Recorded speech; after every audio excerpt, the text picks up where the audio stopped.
We acknowledge the original owners of the land on which we podcast, whose stories were told for thousands of years. Today, we are recording in Meanjin. We pay our respects to elders past and present who may be listening. Sovereignty was never ceded. A quick note before we get started that there may be some swearing in today's podcast. If you don't like swearing or usually listen with children in the car, you have been warned.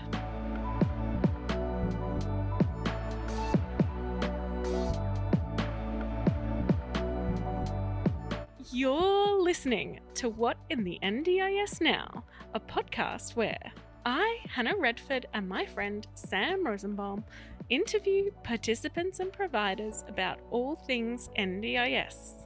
Hi, welcome to this episode. Today, Sam wasn't able to make the recording session, which is totally fine. He's super busy. But today, I have the pleasure of interviewing Nicole. Welcome to the podcast. Hi, how are you? I'm really well. How are you? Good. I'm very excited. That's awesome. That's what we like to hear. So where did you grow up? I grew up on the Gold Coast in Palm Beach. Loved it. It was nice. It was quiet before it got really busy. So just basically going to the beach every afternoon and the creek and just hanging out with friends, basically. It was really nice. Oh, that's awesome. Sounds very idyllic. Yeah. So how did you get into the disability sector? So I was working in the workwear industry for like 8 years, and I just thought it's not filling my cup anymore. It's just not working anymore, and I really wanted to help in my community. So I started out in Parents Next, and when I was in Parents Next, I was NDIS there as well, and my NDIS manager kept saying to me, you really should be doing NDIS, like you're really great with people, you're caring, you're empathetic. So basically it just started from there about a year ago, and I haven't looked back since, and I just absolutely love it. There's just lots of really great people, and it's nice just to help. Yeah. So tell me a little bit about what you're doing now. So I work as an NDIS career coach. So I help people on SLES and finding and keeping a job. I help people from 15 to 65, so it's a really big age gap. Yeah. So we help build capacity and build confidence, build rapport, lots of mock interview practice, because I find that that's always an issue for pretty much everyone you ever speak to. It's always that nervous energy that always comes off. So my theory is if the more you ask the same sort of questions or in different ways, it helps. And by the time you get to an interview, it's so much easier because you've been asked them a million times. Yeah. So, yeah, it's mainly just about, building up capacity, and once they're ready to find work, actually getting them into work and making sure that it's actually what they want to do. I don't like putting people in shit jobs. I'm kind of against it. And, I don't want someone to, not want to go or be miserable. I want them to be actually happy and interested in what they do as well, because as you know, if you're not interested, you're not putting your whole heart in, and money is good, but it's not completely worth it if you're not fulfilled. That's the main reason. Yeah, and you don't want to just put someone in a job just because a position is there. Yes. And it just needs to be filled. Yep. Yeah, it's always that can be a lot of that sort of side as well. And so some people too just want a job, but it's not that they want a job, they just are so nervous that they want to hurry up and get one. And I'm always like, it's good, but you don't want to rush yourself into something that you're actually not 100% happy with, and you don't really know what you want. It's about figuring out what you do and don't like and what you want in life, not just any old job. Any old job's okay short term, but on the long term, let's be honest, you don't want to be stuck in something that you haven't got your whole heart in. Right. Yeah. Yeah. So how is it like group programs? Is it one-on-one? How does that work? We do one-on-one. We do offer group. I haven't had anyone say yes to group, which is like a fair call, I guess, because let's be honest, it makes it a bit nerve-wracking. Some people, so some of my co-workers, they've got people in like 2, so kind of like a group. But that's because they also wanted to build like friendships in their local area. So she was like, oh my God, these two have the perfect personality for each other. I think they're going to get on like a house on fire, and getting them to come together, which is what I love about it too. So yeah, it's more about like the friendship kind of thing as well, and like building nice connections. Awesome. And so do you take people through like also how to write a resume, how to look Yes. for jobs? Yes, we do resume writing, cover letters. I really help them with that as well because I must admit that's the one thing I get stumped with when I try to talk about myself. I can't really write my own resume very well because I don't know. You get to that thought where you're like, I don't know what to say about myself. I'm just me. How do I explain that to somebody?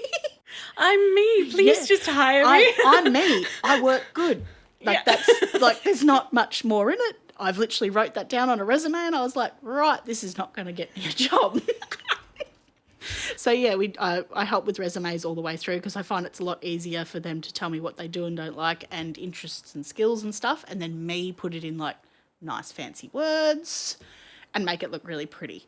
So yeah, we do a lot of resume, cover letter writing, and yeah, how to apply for jobs online. We do a lot of marketing. So we'll actually take people out and meet different businesses and stuff and kind of talk with them like about, so if they say, okay, well, I'd like to work in a coffee shop. So we ask, okay, well, where do you find your employees? Do they need any like skills or certificates, like a barista course? And funnily enough, usually it gets people jobs because the business owner's like, oh my God, you're not asking for a job. You're asking, how does someone go about maybe getting a job in this industry? And we'd like to focus more on smaller businesses as well because like the HR process in a lot of the bigger businesses can kind of just be a nightmare to get through to even speak to just the one person, and, you know, AI as well when it's screening stuff and it's not actually meeting the actual human being. So yeah, we find it works really well. It's community mapping. There we go. I've got the word now. Yeah, so we do a lot of that, and we like to community map within a 20k radius of their house because also the same theory of how do you get to and from work if you can't get a license or you're on your Ps or learners and still working towards it. We also do travel training as well. So once someone says, okay, well, this is where I need to get to and from work, we'll actually hop on a bus and a train and we'll map it out together to work out how much time, how long is it going to take to walk to work and how close and that sort of stuff. Yeah, it's a lot. Yeah, awesome. And when someone is looking at like Seek or, you know, a site like that, do you teach them also like red flags in that, you know, words to look out for that are like, It's hard to know because I always find it's not necessarily, it can be the wording, but it's also if they're really, really like aggressively direct. You know, when you read something where there's like, I do not want time wasters, and it's really full on and you think, okay, these guys might be a little bit harder, but it's also too that looking at those businesses and actually going to speak to the employers there as well, because you never know, they might just maybe be a bit blunt as well sometimes, as you know, as some people can be in writing. Yeah, so yeah, red flags for that, especially in the businesses though, because I like to actually go into the businesses with people, suss it out myself and kind of just look around and go, okay, first off, is it clean and tidy? Is it safe? Because, you know, sometimes you look around and you think, this isn't a safe workplace, they're going to get injured. And then also the happiness of the other staff too, because you can usually get a pretty good idea if everyone looks miserable. You can say it's a great place to work, but I'm putting money on it, it's not. So, yeah, it's all those, like, little things. And because I'm a bit of a people watcher, I'm kind of very aware of, like, the social cues. And I'm like, that's us. I don't like that. And, yeah, my spidey senses tingle. And I'm like, no, it's not going to work. Yeah, awesome. So once they've got a job, then does you sort of stop working with them, or what happens then? So usually what we do is we dual service with Des, so for about 6 months. So we work together to make sure it's nice and cohesive. And usually we'll do it on the, like, so my session will be with the Des person as well. So then they're not having to, like, speak to multiple different people and go to all these appointments. I will take the person to the appointment, listen as well, find out if there's any other way to help. But no, we don't believe in just kind of just going, okay, yeah, you're sweet, you've got the job and I'm going to bail on you, because there's like anxiety and stuff, you know, like when you first start, you might be having issues with co-workers that I can maybe like mend over for you, talk with the boss as well, like if something's not necessarily working, but also speak with the boss to the person and say, hey, like this behaviour they're not really happy with, how can we kind of make it better for everybody, basically. Oh, that's good. I think that's really important. It is. I hate when you're just like, okay, you've got the job, you're sweet, like you're done now. And it's like, well, it's not, because just because the person's got the job, they might not have like the right behaviours down. They might not know their rights properly either. Like they might have forgotten, because we do go over that. But sometimes when you're in that situation, you don't think about it. I mean, I've been in jobs and I've known my rights and I still haven't done anything about it, and I've kind of been stuck. But if someone was there to like talk me through it and kind of jump in for me, it would have made my life so much easier.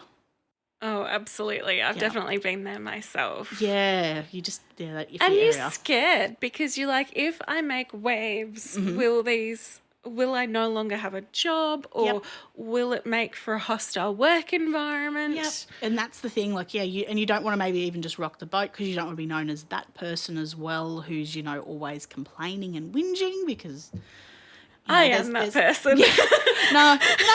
No, some places where you're like, all they ever do is whinge, like they're just not a happy person. You don't want to be known as that at the workplace all the time. Like you want to be mostly positive. Yeah, so it's kind of important. Yeah, absolutely. So what about wages? Yeah. Because you do have to negotiate, like a lot of people are on DSP.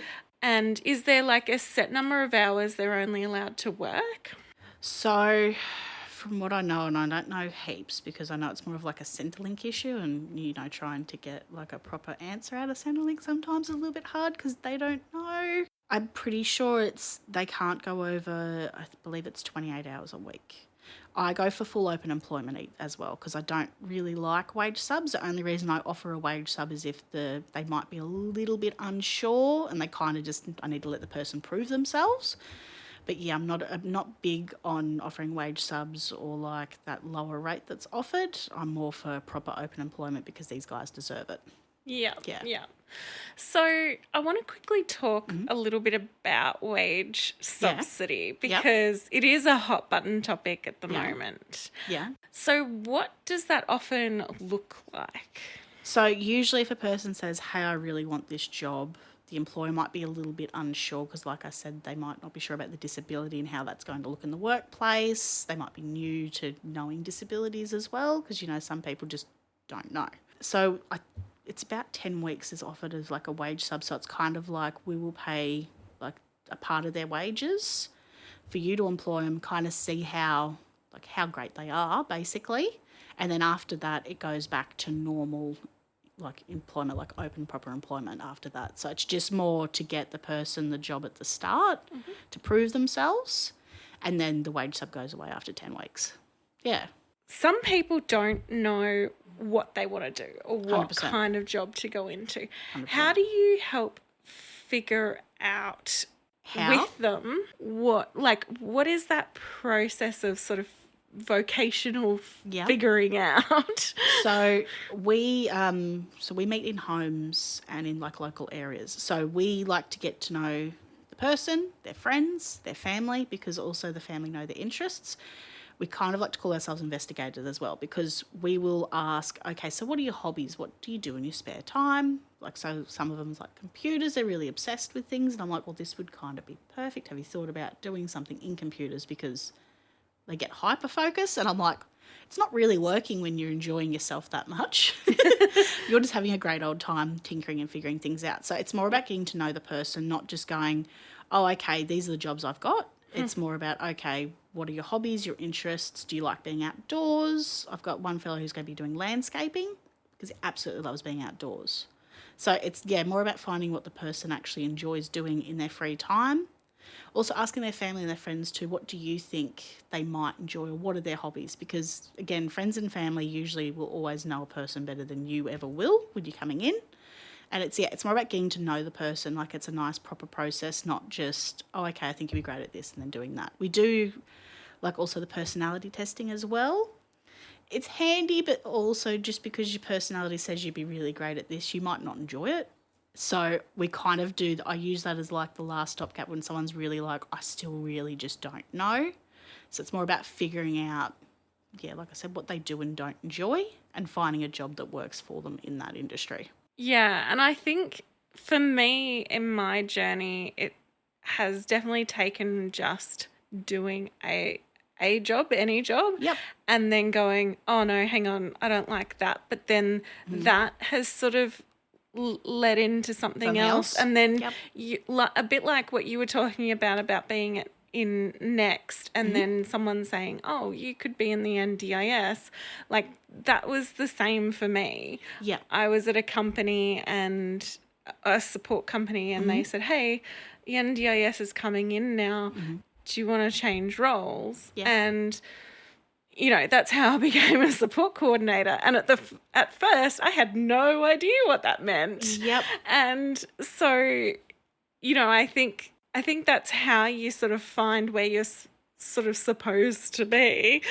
That's the thing, yeah, because everyone's always like, I don't know what I want to do. And I said, mate, I didn't know what I wanted to do till I was 31. I was happy just doing any job. It could be mind-numbing.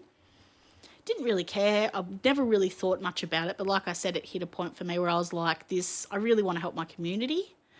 And this just isn't doing it for me anymore. I'm just, you know, dealing with different people as well who are getting a bit more, where they requested a lot more from you, and you'd be thinking, okay, like, these customers have changed. They're not just your usual people. They really want, you know, embroidery on the exact same day as buying a shirt, but you don't have the shirt in store, but they want it embroidered that day. And you'd be thinking, okay, but have you actually thought about this whole process? Like, it's not like oh my God, I've snapped my fingers, there it is, it's done, and you haven't even given me what you want embroidered. But it's that sort of stuff where I was like, this just isn't working. I would like to work in the community and actually help people. Yeah, I know. I've had so many fights with people. Yeah, I had one fellow tell me, no, well, you can get my shirts from Melbourne. It'll take 2 days. And I'm like, mate, I've told you it's 7 to 10 business days. This is when my shipping works. And then he came in 2 days later and he goes, no, the lady said 2 days. And I was like, I was the one that served you. So no, I didn't. It's those sort of things where you're like, no, mate, like, you're being entitled, basically, is the nicest way to say these sort of things. But I just thought I'd much prefer to be working with people who actually need help, not the entitled side of it. Oh, absolutely. Yeah. Oh, man. I worked, when I was really young, I worked at Officeworks, and then I worked at Big W, and... Right, so you would have seen the sense of entitlement. Yep. And the Officeworks I worked at was in the Melbourne CBD. Yep. And so it was all the people from the offices and, you know, they have their black Amex cards, and they just sort of like throw them at you because they couldn't possibly touch you because you're one of the lower people. Yeah.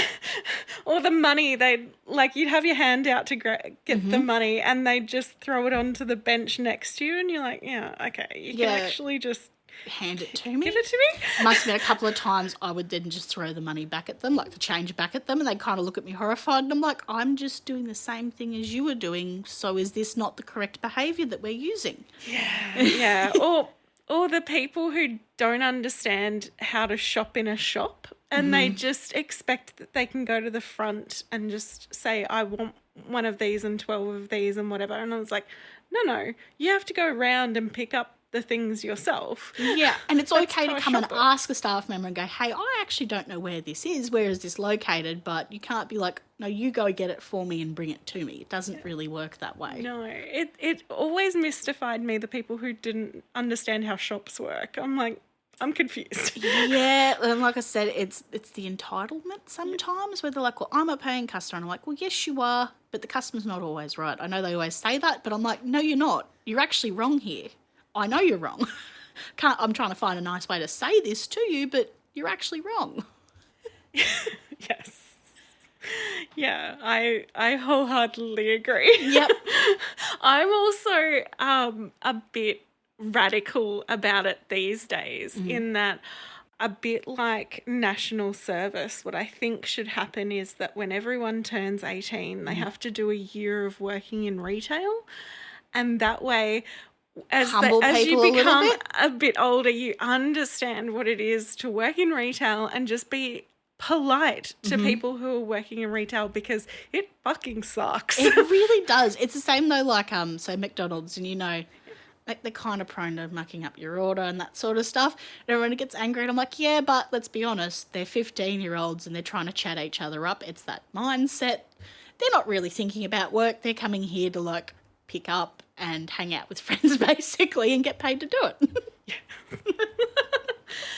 So you must have some good relationships with some businesses. So you know some people who automatically you go, oh, you might be really good Perfect fit. Yes, not all businesses, because I also like to go into it not just recommending to people I necessarily know, but also what the person wants, because I don't know all businesses. I know a few businesses and I can get jobs very quickly in certain roles because, hey, I've got friends or family members who work in these roles, so it's easier. But it's more about, so if someone says to me, I want to work in IT, I don't personally know anyone in IT. Yeah. Not that smart. So, but I'll go speak to those businesses on behalf and find like the right fit, and also ask around as well, because so all of my co-workers, we all come from completely different backgrounds. It's so handy because everyone kind of knows someone or knows something. So we work together. It's not just, okay, this is my area and I've got no help. No, we all want to help each other and go, hey, you should actually speak to this person. They would be fantastic. Yeah, so that's what I like about it as well. We've got like a nice little network going. Yeah, that's amazing. I love that idea. Mm-hmm. Share the information, not just hold it for yourself. Yeah. Yeah. It's much nice. It's a really nice work environment. I really scored with the people I work with. And everyone says it to me. They're like, what do you mean? And I'm like, I love everyone I work with. They're fantastic. I can ring them and ask them what would be probably a stupid question, as we know this. They say there's no stupid question, but there is some stupid questions. But I can ask them and go, oh, hey, I don't know how to get this person interested. I'm a little bit stumped. And then someone will suggest maybe take them here, and that'll kind of open them up in that sort of way. And that's what I like too. Like, it's not, like I said, I'm not just working on my own. I've got a team who I can rely on and I can talk to, and they can give me advice. And we all kind of know someone in different industries as well, so it comes in handy as well. Absolutely. The funding that you work under is finding and keeping a job, and it's SLES or... So there's SLES, which can also be under finding and keeping a job CB. Yes. Then there's finding and keeping a job, which I think is for the older guys from 24 onwards. And then we can also bill out of core, which is capacity building, but we prefer to kind of then, like when a review comes up, move them into finding and keeping a job, because it's not necessarily the perfect system, but it helps people who really just haven't got the funding for finding a job, which I kind of think silly sometimes, because I'm like, it really should be everyone's... Like, to go help your community, be out in your community, make friends. It really should be everyone's goal to find employment.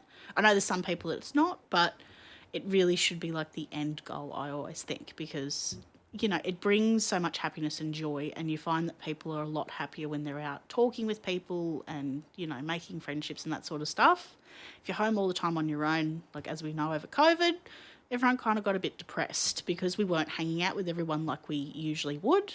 So I just think it's good just for all around, like the mental health of it as well. I work with a lot of people with anxiety who are always nervous about that, but I always tell them, kind of force them out a little bit to be like, make conversations and talk, because like I always tell them, you might not like it, but this is the world.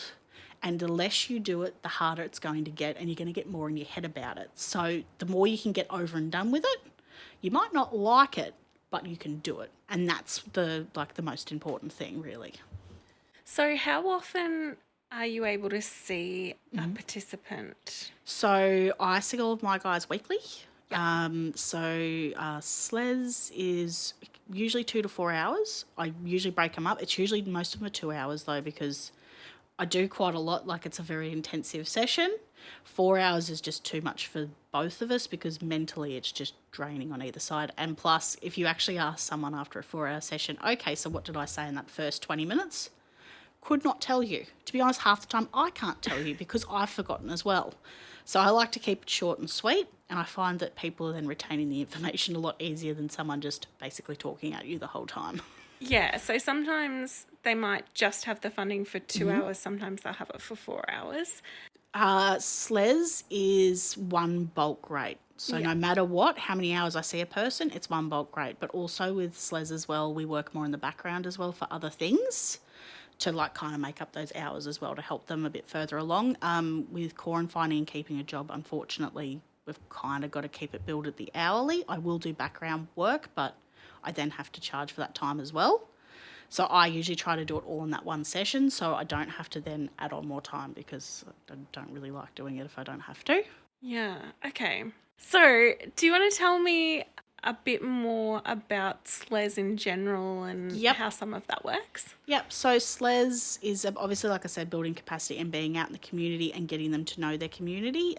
That's why I like our model, because we also do it out of the home too. I find that you don't really get to know a person as well if they're necessarily being picked up and coming to your office, because you're not actually knowing what their home life is like, you know, just like the background of it. And I also am a little bit iffy on like the telephone SLES services, purely because how can you actively look for a person, how can you actively look for a job for a person if you're not in their local area? How do you know who to put them with? And you might have recommendations, but if you haven't met the person, how do you know if it's the right fit? I don't like to recommend anyone I haven't personally met, because like I said, there's some people that just aren't necessarily in it for the right reasons. There are a lot of amazing people that are, but there are those few that you think you're in it for the money, you're not actually here to offer the proper service. But I feel like a proper SLES service is being a part of their home, like knowing their home life, their friends and their family, not just teaching them things. That is good, but you're not really going to get the whole like idea of a person by them just coming to you. Could you give me the acronym? We've talked about the word SLES and we haven't actually said what that actually means. Do you know how many times I've forgotten and I'm like, oh my God, how do I not know this? It is School Leaver Employment Supports. Yeah. Amazing. You got it. Yeah, I got it. So that's typically for people who are 16 to 24 and it's usually over a 2-year period somewhere in there. Yes. So I try to avoid applying for it too early because I think that can stuff you up a little bit if the person's not quite matured. There. Yep. So it does tend to be better if you wait until sort of 18-ish.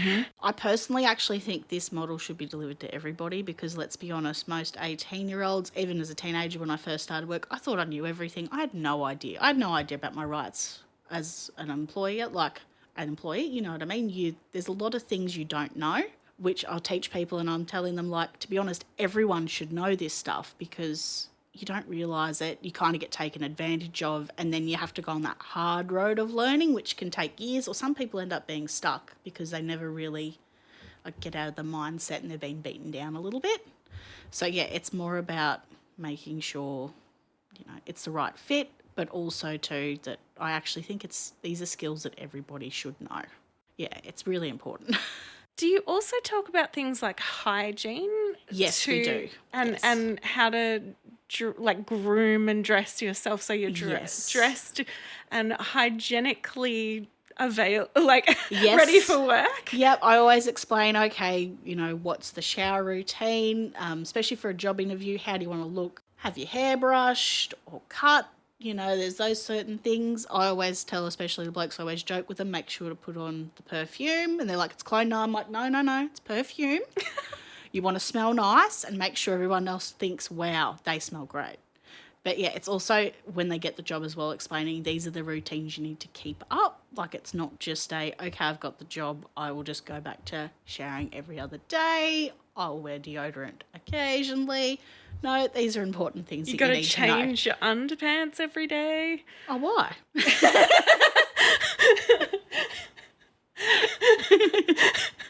All right. Well, maybe you might be right. Or you could just do the freezer trick that I heard from a lot of blokes that would use. I know, it's gross. What is the freezer trick? So to get rid of the smell, you chuck it in your freezer and you can just rewear it. You don't need to wash it.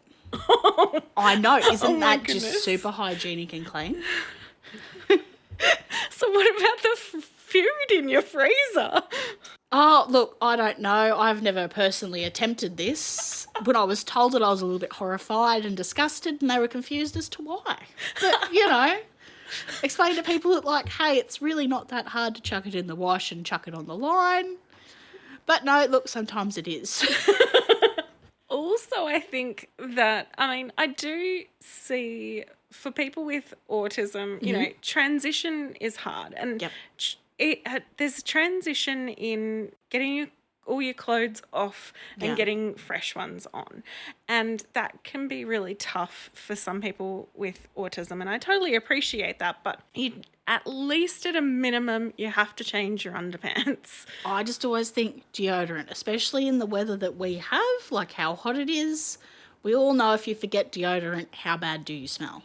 Like no matter what, no matter if you've had a shower that morning or just before you went out, you haven't got deodorant on, it's really not crash hot. That also in like clean clothes too, because no one really wants to see like tomato sauce or things all over your shirt because they are wondering, okay, well, how long has that actually been on your shirt for? Yeah.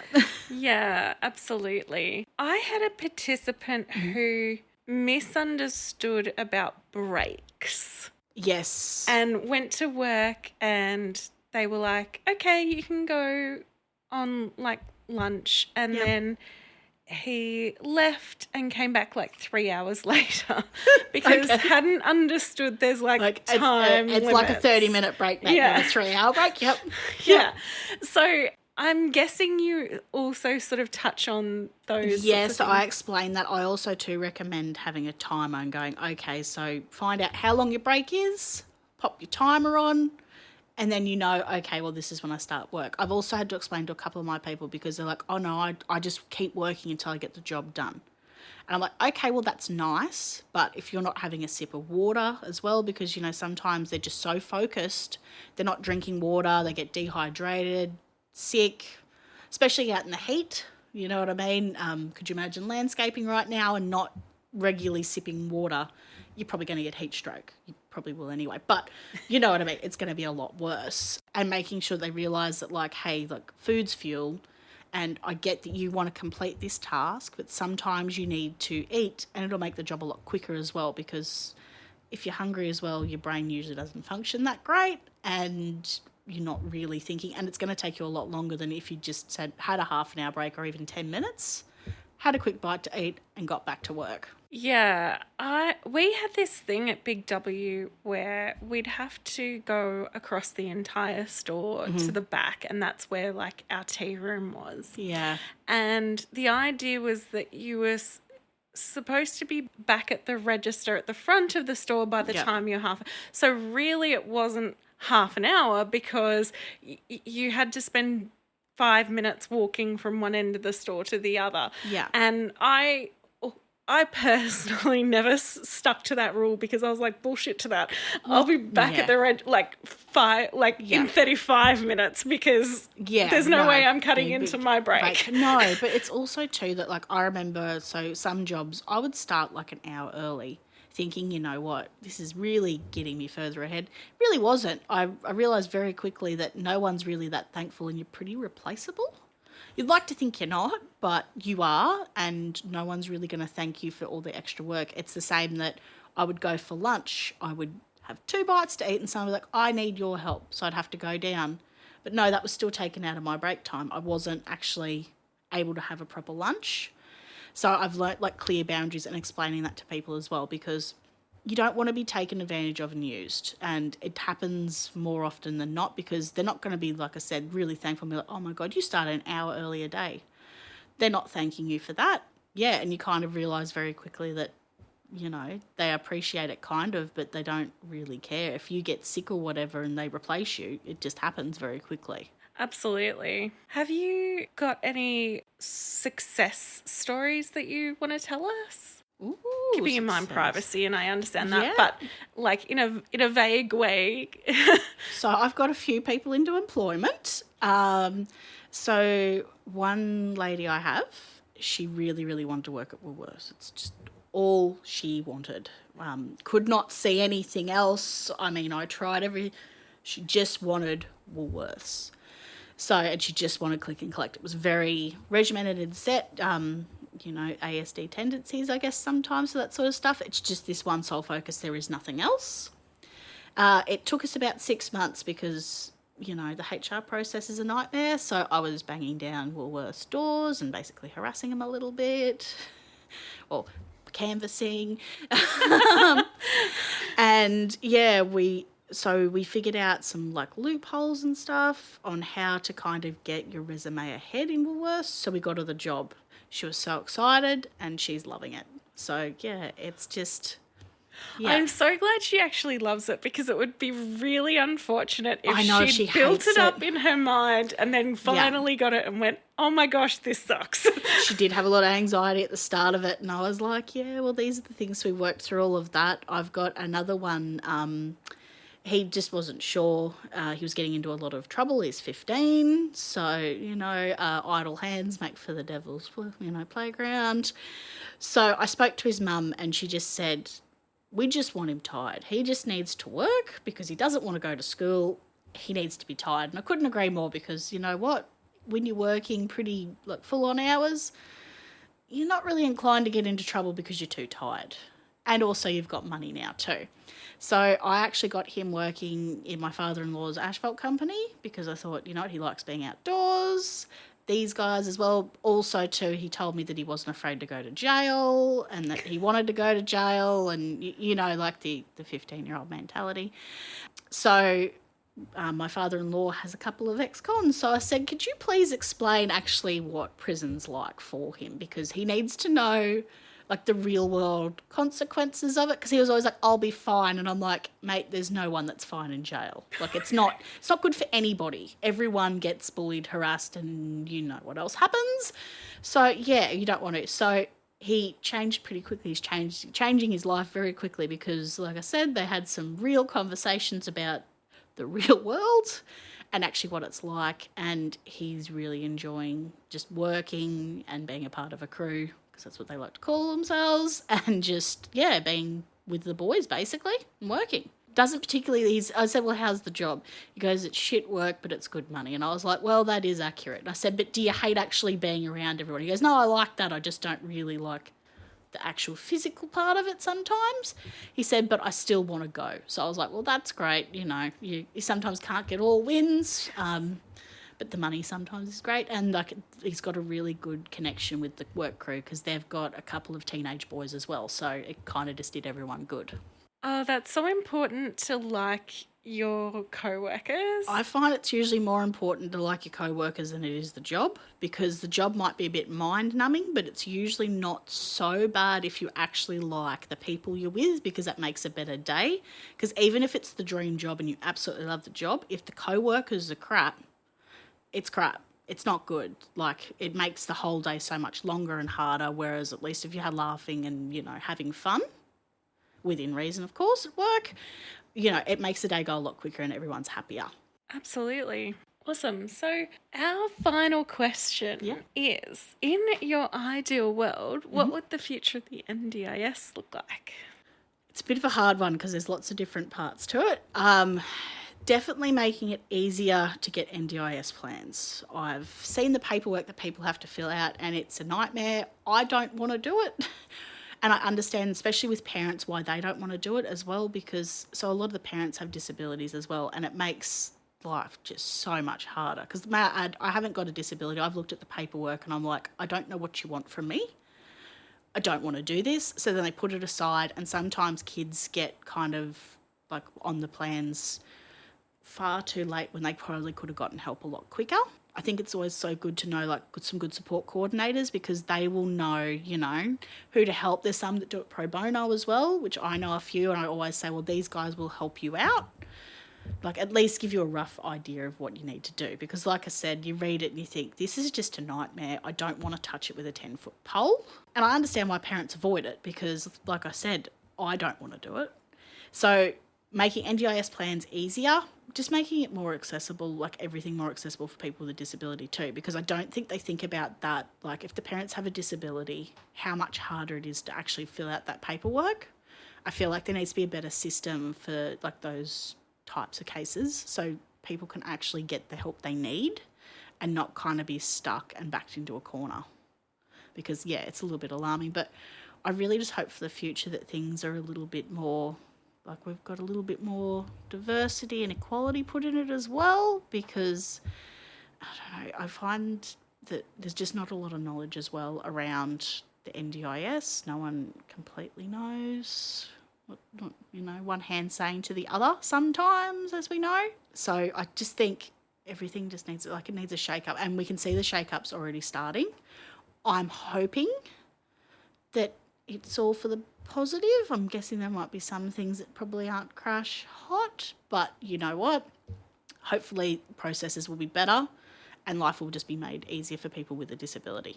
Awesome. Well, thank you so much for coming on the podcast. Thank you for having me. Okay, bye. Bye. Thank you for listening. Please share with people you know. Until next time, as the Green Brothers say, don't forget to be awesome.